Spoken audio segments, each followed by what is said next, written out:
اللهم صل علی محمد وعلی آل محمد کما صلیت علی ابراہیم وعلی آل ابراہیم انک حمید مجید اللهم بارک علی محمد وعلی آل محمد کما بارکت علی ابراہیم وعلی آل ابراہیم انک حمید مجید۔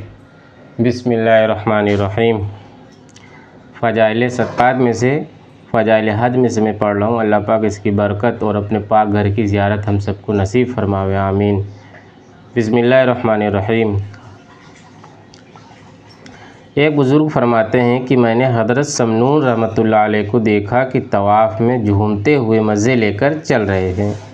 میں نے ان کا ہاتھ پکڑ لیا اور کہا، تمہیں اللہ کے سامنے کھڑے ہونے کی قسم مجھے یہ بتاؤ کہ تم کس طریقے سے اللہ تک پہنچے۔ جب انہوں نے اللہ کے سامنے کھڑے ہونے کا لفظ سنا تو بے ہوش ہو کر گر پڑے۔ یہ ہوتی ہے حالت اللہ والوں کی، جن کے دلوں میں اللہ کی سچی، پکی اور بھری ہوئی محبت ہوتی ہے، ان کی یہ حالت ہوتی ہے۔ اور جب ہوش آیا دو اشعار پڑھے جن کا ترجمہ یہ ہے کہ بہت سے مصیبت زدہ ایسے ہیں کہ بیماریاں ان کے بدن میں گھسی ہوئی ہیں اور ان کا دل سب دلوں سے زیادہ بیمار ہے۔ اگر وہ خوف اور اس سے مر جائیں تو برمحل ہیں، اس لیے کہ یوم الحساب میں اللہ کے سامنے کھڑا ہونا بہت سخت چیز ہے۔ یعنی مرنے کے بعد قیامت کے دن اللہ کے سامنے کھڑا ہونا بہت بڑی سخت چیز ہے۔ اگر اس غم رنج میں مر جائیں تو بھی ہلکی چیز ہے۔ اس کے بعد حضرت سمنون رحمۃ اللہ علیہ نے فرمایا کہ میں نے 5 باتیں لازم پکڑ لی تھی اور اپنے دل پر ان کا پکا کر لیا ہے۔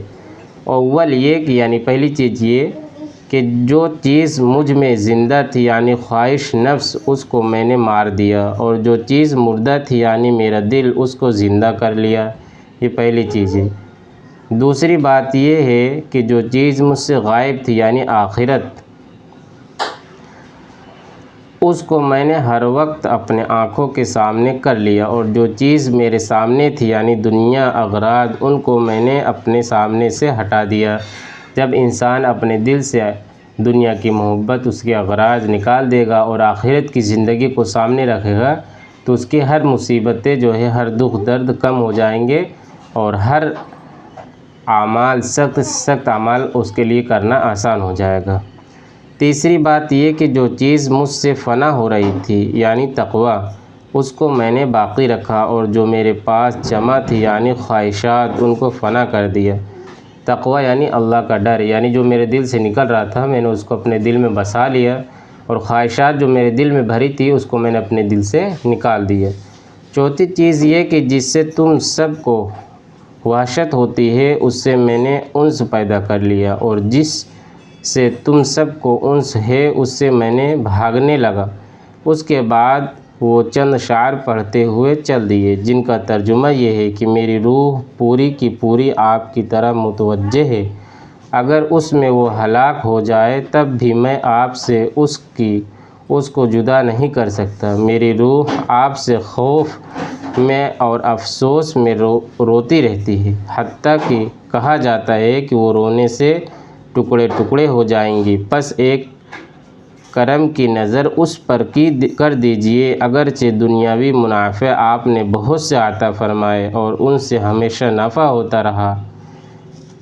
شروع میں 5 باتیں ذکر کی تھی، تفصیل میں 4 ہی آئیں، لیکن حقیقت یہ ہے کہ ان سب کی روح بھی ایک ہی چیز ہے، وہ خواہشات نفس۔ یعنی 4 اور 5 باتوں کا جو خلاصہ ہے وہ خواہشات نفس ہے۔ جب آدمی اپنے خواہشات نفس پر قابو پا لیتا ہے، کنٹرول کر لیتا ہے، تو اس کے اندر تقوی آپ پیدا ہو جاتا ہے۔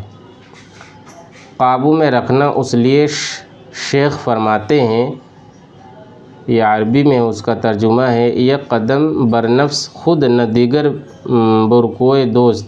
خدا کی قسم، اللہ جل شانہ کے یہاں کا راستہ 2 قدم ہے، زیادہ نہیں۔ پہلا قدم اپنے نفس پر رکھ دو، دوسرا محبوب کی گلی میں رکھا ہوا ہے۔ یعنی 2 قدم۔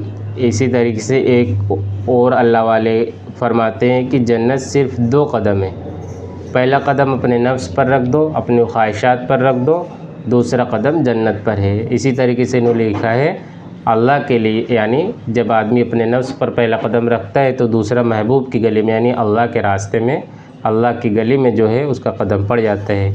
اور اللہ پاک ہم سب کی جو خواہشات نفس ہے، جو نفسانی خواہشات تھے، جو اسلام کے دین کی، اللہ رسول کے خلاف جو دنیاوی خواہشات ہیں، اللہ اس کو ختم فرماوے اور ہم سب کو اپنی رضا پر زندگی گزارنے کی توفیق عطا فرمائے۔ آمین ثم آمین۔